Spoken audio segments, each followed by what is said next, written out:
My hands are so dry from hand washing all the time. How do I stop the dryness? So that's a really good question, and well done for using your hand hygiene a lot.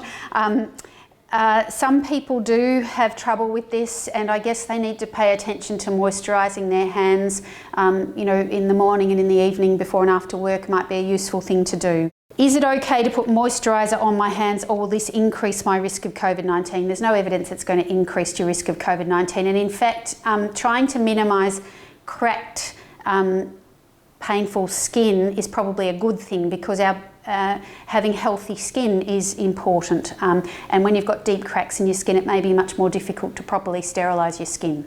How do you know when you've recovered from COVID-19? Well, essentially it's just like any other respiratory infection.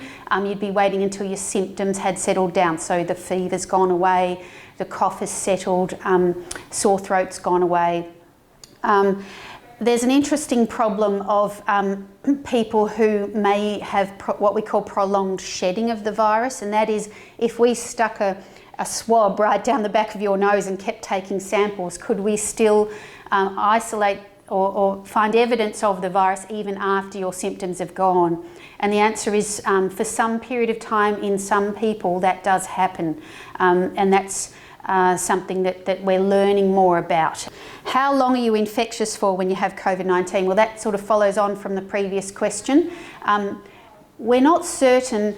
It's variable. For some people, there'll be detectable virus in their respiratory secretions for a week, maybe 2 weeks. There are some people where it's gone on for 3 weeks. When we say detectable virus, we're finding evidence of the virus on PCR. Does that mean that the virus is still alive? We're not sure.